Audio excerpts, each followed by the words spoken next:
बच्चों, कक्षा 11 गणित के आभासी कक्ष में आप सभी का आह्लादित स्वागत है। हम लोग परवलय का अध्ययन कर रहे हैं। इसमें आज का तथ्य है परवलय की नाभि जीवा, नाभि दूरी, नाभिलंब, नाभिलंब का समीकरण और नाभिलंब की लंबाई। तो इन तथ्यों को सीखते हैं। जैसा कि आपने पहले ही इसका ज्ञान कर लिया है परवलय का, परवलय इस तरह से आपने बना दिया। तो पहला तथ्य है जीवा क्या होगी। परवलय पर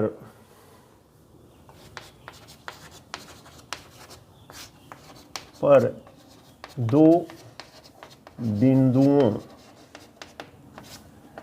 को मिलाने वाली रेखा जो होगी वह एक परवलय पर जीवा के रूप में यहाँ जानी जाएगी, कार्ड के रूप में जानी जाएगी। अब आते हैं कि नाभीय जीवा क्या है।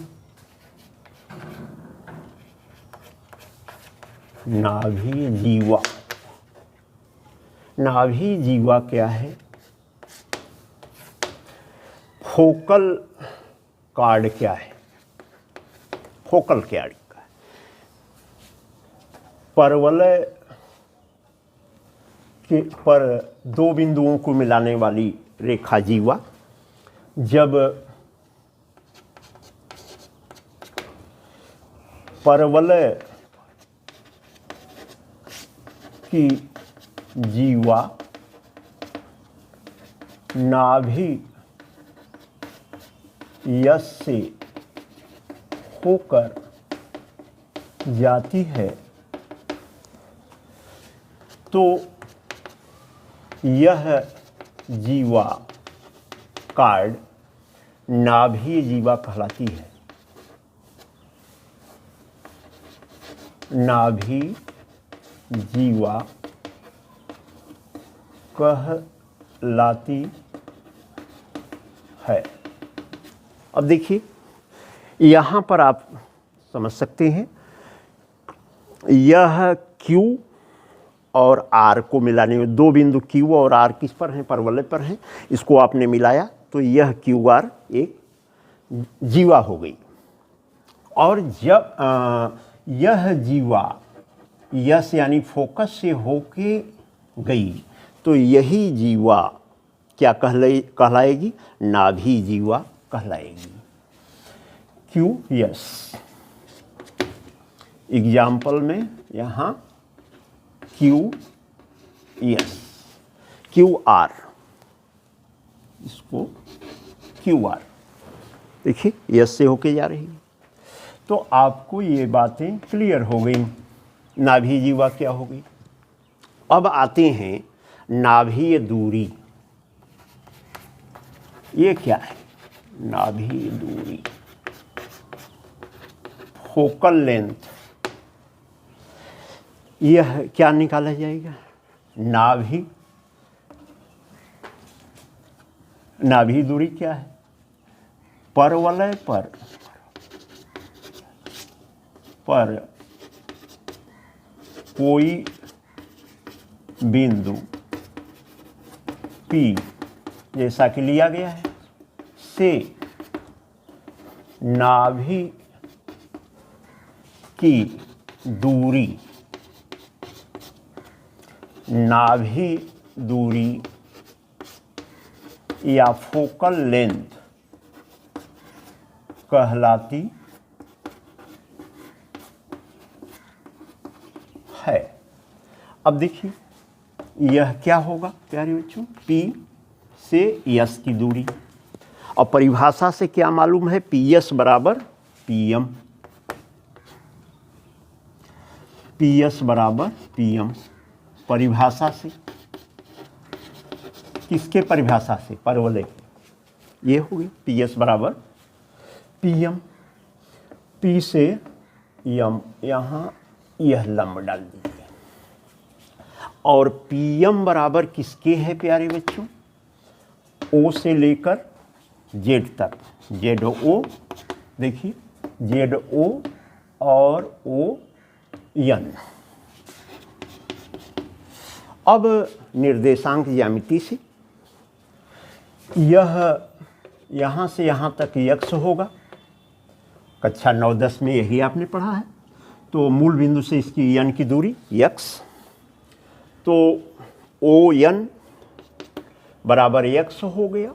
और जेड ओ बराबर आपने प्रमाणिक समीकरण से परवलय के जाना है कि ओ से जेड की दूरी ए होती है, लेकिन यह ऋणात्मक होती है। लेकिन दूरी को प्यारे बच्चों ऋण नहीं लिखा जाता है, इसलिए यह जेड ओ बराबर ए हो जाएगा, माइनस ए नहीं होगा। और ओ एन क्या है, यक्स है। तो यह आपका पी एस निकल गया। यह पी एस बराबर ए प्लस यक्स, ये आपका नाभि दूरी हो गई। अब प्यारे बच्चों नाभिलंब क्या होता है पहले ये जान लें। नाभिलंब, लेटेस्ट रेक्टम इसको बोलते हैं अंग्रेजी में।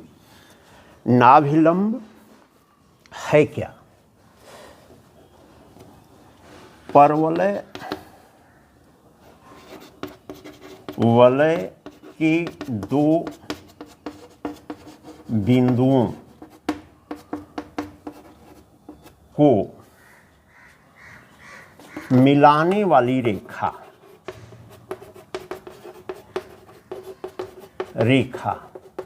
यानी क्या होगा, जीवा, यानी जीवा, परवलय की जीवा जो है।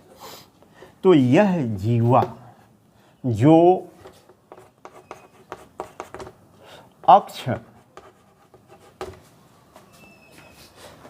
अक्ष यहाँ पर क्या है, अक्ष यहाँ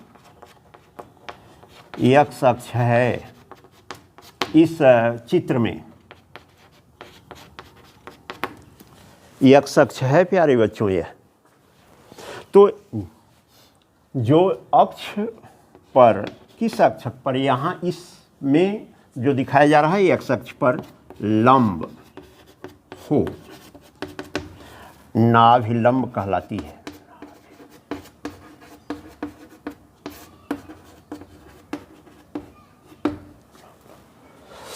नाभिलंब होती है, ठीक है, ये बात क्लियर होगी। अब क्या करते हैं कि नाभिलंब का समीकरण कैसे निकालेंगे। नाभिलंब के निर्देशांक निकाल लें, जो यहाँ यल और यहाँ क्या है, यल डैश के रूप में है नाभिलंब यहाँ, और साथ साथ यह लंब हो और फोकस यह आपकी यल के रूप में यहाँ दिखाया गया है, ठीक है। और इसका निर्देशांक निकालते हैं, नाभिलंब निर्देशांक, और यस से ये होकर के फोकस से होकर जा रही हो, यस से जा रही हो, यस से होकर के जा रही है, फोकस से होकर जा रही है। तो ये इसका निर्देशांक, नाभिलंब का निर्देशांक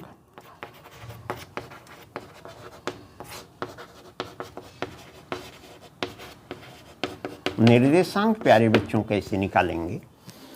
अब पी से पी एन लंब डाल दिया आपने यहाँ पे। अब निर्देशांक के लिए माना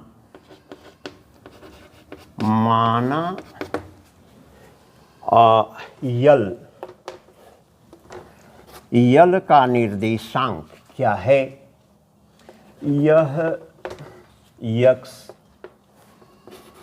यहाँ से यहाँ तक प्यारे बच्चों ए है, तो इसका मान यल का ए हो जाएगा निर्देशांक, और इसको मान लीजिए y1 ले लीजिए जो परवलय पर है। पर है। तो फिर परवलय का समीकरण, इस परवलय का समीकरण y² बराबर 4ax पर यल है, अतः क्या बनेगा प्यारे बच्चों, y के जगह पर रख देंगे a, तो a² बराबर 4a, y के स्थान पर क्या है, यहाँ पे y1 है, इसलिए यह y1 का स्क्वायर बराबर 4a, x के स्थान पर क्या है, a है, तो यह हो जाएगा। इसको हल करेंगे तो प्यारे बच्चों कितना आएगा, प्लस 4a² यानी y1 का मान प्लस माइनस 2a आ जाएगा। अर्थात यल और यल डैश के निर्देशांक आप प्राप्त कर लेंगे। वह क्या हो गया, यह आपको प्राप्त होगा a 2a a और माइनस 2a, यह मान प्राप्त हो गए। तो यल के निर्देशांक a 2a व यल डैश के निर्देशांक a और माइनस 2a, यह प्राप्त हो गया। अब इसके बाद नाभिलंब का समीकरण,